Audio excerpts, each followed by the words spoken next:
হাট থেকে কিনলে পরে মনে করো মোকামে গেলে বেড়া যায় না, মনে করো চাপ, প্রচুর চাপ।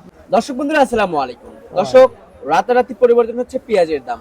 কৃষকরা কিন্তু চরম বিপাকের মধ্যে রয়েছে, তার সাথে ব্যবসায়ী যারা রয়েছে তারাও কিন্তু বিপদে রয়েছে। আমরা রয়েছি পাইকারি হাটে। এই হাট থেকে দাম সহ বিস্তারিত তথ্য আমাদের সাথে রয়েছে ব্যবসায়ী কাকা। কাকা আসসালামু আলাইকুম। ওয়ালাইকুম সালাম। কেমন আছেন? আলহামদুলিল্লাহ। অনেকদিন পরে দেখা হলো, শরীর স্বাস্থ্য ভালো আছে? আলহামদুলিল্লাহ। ব্যবসা বাণিজ্য কেমন চলছে? ব্যবসা ভালো না বাজান, খুব খারাপ। খুবই খারাপ। পেঁয়াজের দাম কি কম না বেশি হাটে রয়েছে? প্রচুর আমদানি, মোকামে প্রচুর আমদানি। হাট থেকে কিনলে পরে মনে করো মোকামে গেলে বেড়া যায় না, মনে করো চাপ, প্রচুর চাপ। মা খাইলে 5 কেজি আমদানি, আমদানি 15 গাড়ি। কত মন পেঁয়াজ কিনেছেন? আর কিনতে মনে করো 100 মন। 100 মন। কোথায় যাবে? এটা যাবে হলো তোমার যাবে দিনাজপুর। দিনাজপুর। বর্তমানে চাহিদা কেমন আছে? চাহিদা বারো না 20-21 টাকা বাজার, 20-21-22। পর্তা পড়েছে কত? কত পড়ে তো 700 700 টাকা মন। 700 টাকা। আচ্ছা কারণ আমরা যে এখানে যে পেঁয়াজটা দেখতে পাচ্ছি এটা কত করে কিনছেন? এটা কিনতে নিচে 7.5, উপরে 7.5। আচ্ছা আচ্ছা, এটার দাম বাড়তি নাকি কমতে আছে?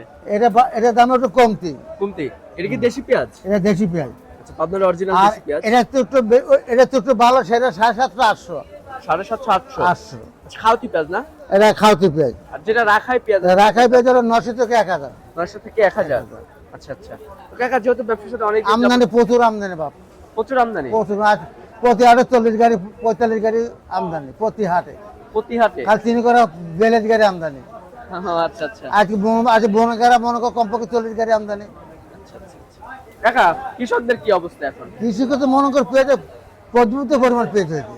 ফলন ভালো হয়েছে? ফলন ভালো, মানে 110-20 মণ ফলন হয়েছে। সে তুলনায় কি দাম পাচ্ছে? এই জন্য দামটা কম, আমদানি বেশি। দাম কম। পেঁয়াজ আছে এবার প্রচুর, প্রচুর পেঁয়াজ আছে। তার মানে আমাদের অন্য দেশের উপর নির্ভর। না না না, এবার আমার দেশি মালে পড়বে না, দেশের মানে পড়বে না। পড়বে না। আচ্ছা, বেচার জায়গায় তো নেই, বেচার জায়গায় নাই। বেচার জায়গায় নেই। আচ্ছা কাকা, আরেকটা বিষয় জানতে চাচ্ছি, যেহেতু অনেকদিন যাবত ব্যবসার সাথে জড়িত রয়েছেন, কৃষকরা মনে করো 5-7 দিন মিলে এক গাড়ি করে চিটাং নিয়ে যাচ্ছে, ঢাকা নিয়ে যাচ্ছে। কৃষকরাই? কৃষকরা নিয়ে যাচ্ছে। আচ্ছা আচ্ছা আচ্ছা। তো কাকা সামনে কি দাম বাড়ার সম্ভাবনা আছে? সামনের দাম বাড়ার সময় যে অবস্থা আমদানি বাড়তে হতো 10-18 মাস পর। 18 মাসের পর? 10-18 মাস পর। আচ্ছা আচ্ছা আচ্ছা আচ্ছা। তো আজকে সর্বনিম্ন দাম কত আছে পেঁয়াজ? আচ্ছা, সর্বনিম্ন দাম মনে করো নিচে মনে করো 6.5 থেকে উপরে মনে করো 8.5 পর্যন্ত মনে করো। এটা হলো মোকামা বাজার, এক মোকামা একরম বাজার। আচ্ছা প্রচুর মোকামা, ঢাকা, চিটাগাং, লাকসাম, চিটাং, ফেনী, কুমিল্লা, দিনাজপুর, রংপুর, ঠাকুর, বিভিন্ন মোকাম। আচ্ছা। আরেকটা বিষয় আপনার কাছে জানতে চাচ্ছি, সেটা হচ্ছে চট্টগ্রাম খাতুনগঞ্জ এবং ঢাকা শ্যামবাজার, কারণ বাজার, হ্যাঁ। এসব মার্কেটে যে মালগুলো যায় সেটা তো মনে হয় 1 নম্বর মাল হয় না? না, 1 নম্বর মাল। একদম যেমন এই মালটা ধরো, এই মালটা মনে করো 7, 7.5, 8।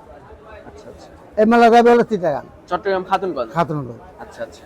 তো চাচা ঠিক আছে, আপনাকে অসংখ্য ধন্যবাদ। দর্শক এই ছিল সর্বশেষ তথ্য। দেখা হচ্ছে পরবর্তী ভিডিওতে। আল্লাহ হাফেজ।